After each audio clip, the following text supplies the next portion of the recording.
Vamos continuar o assunto, limites do aconselhamento cristão.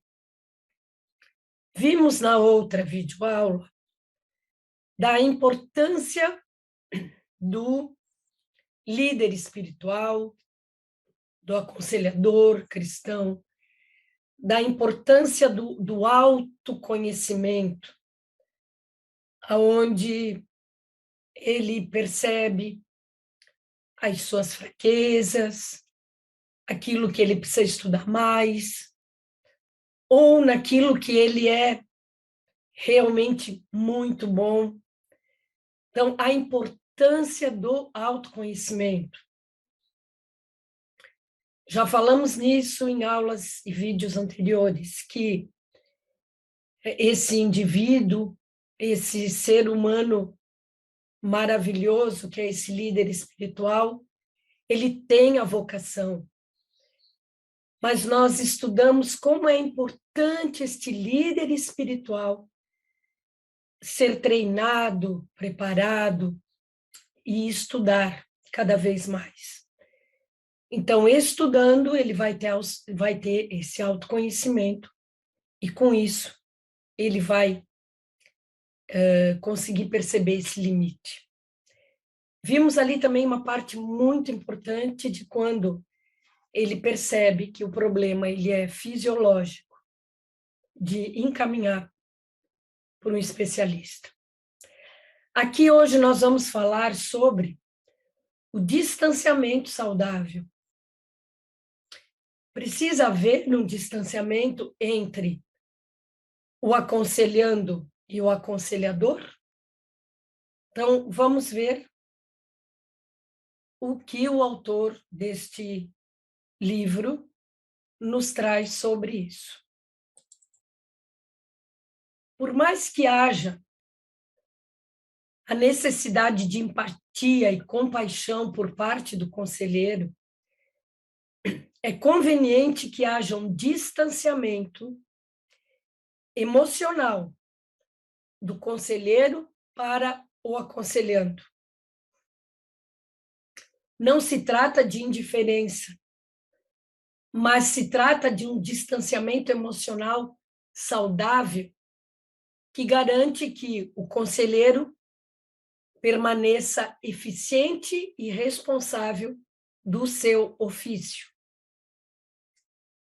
Há situações e relatos, e vocês, com certeza, já devem trabalhar com isso, e já devem ter passado por esse tipo de situação. Eu posso dizer pessoalmente que eu já passei. Então, há situações e relatos que podem emocionar, que nos emocionam, mas emoções descabidas por parte do conselheiro podem facilmente lhe tirar a objetividade e lhe tornar imprudente. Então, vemos aqui o quanto é importante, por mais que esse relato nos emocione, afinal, temos empatia, nos colocamos no lugar do outro.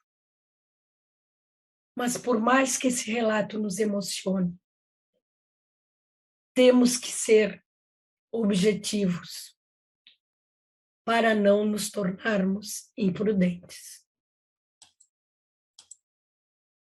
É recomendável também que o conselheiro mantenha distanciamento emocional, isento de juízo, sem perder a compaixão e a misericórdia. O conselheiro deve ter o cuidado de não se envolver no problema do aconselhando.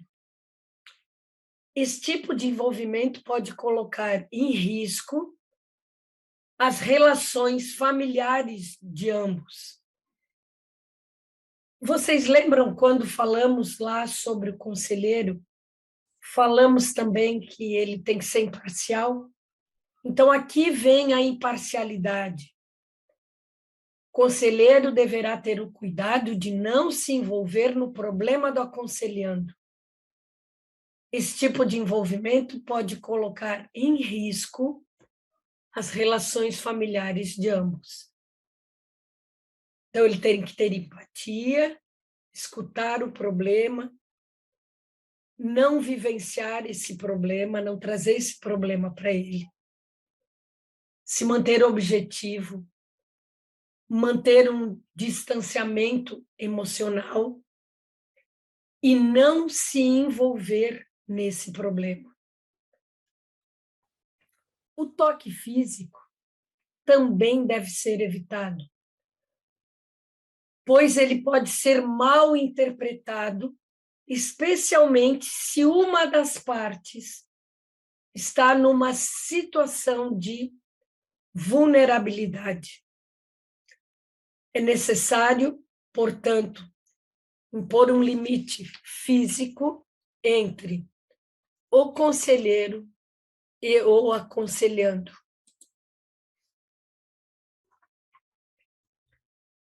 Por algumas vezes, o aconselhando ele está tão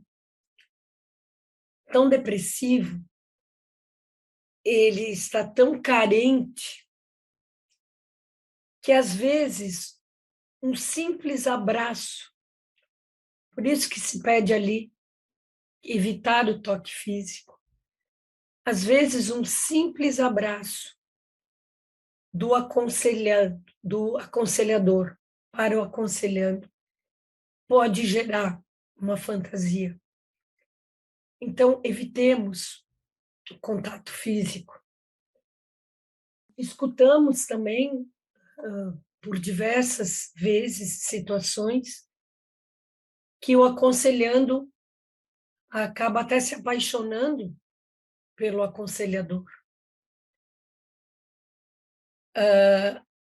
Então, esse conselheiro, esse aconselhador, esse líder, ele deve ser maduro o suficiente e responsável o suficiente para encaminhar este caso para um outro aconselhador espiritual. Digamos assim, se afastar.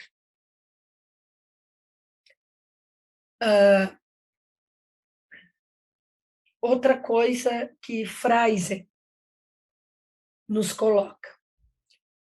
É importante ser cordial, mas da mesma forma é importante ser discreto. Pessoas tristes e deprimidas podem ter fortes e naturais desejos de afeto. Pessoas com problemas sexuais podem expressar sua carência afetiva intensa e que aparentemente poderia ser suprida de maneira muito simples por um abraço caloroso. Frase em 2000, página 158.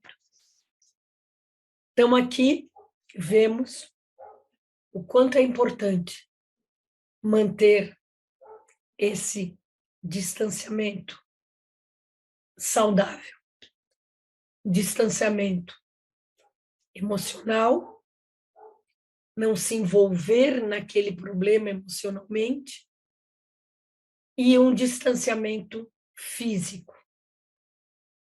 E se esse aconselhador vier a perceber que o aconselhando esteja talvez nutrindo algum tipo de sentimento, que esse aconselhador, aliás, tenha a humildade de encaminhar este aconselhando para um outro aconselhador. Vimos aqui, então,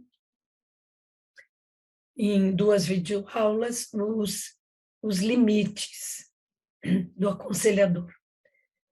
Pediria para vocês que lessem todo o conteúdo do caderno, que essa unidade 1, ela traz muita informação. E aqui no vídeo nós temos que falar de uma forma mais concisa, de uma forma mais resumida. Então, é o que tínhamos para hoje, para vocês. Até a próxima aula.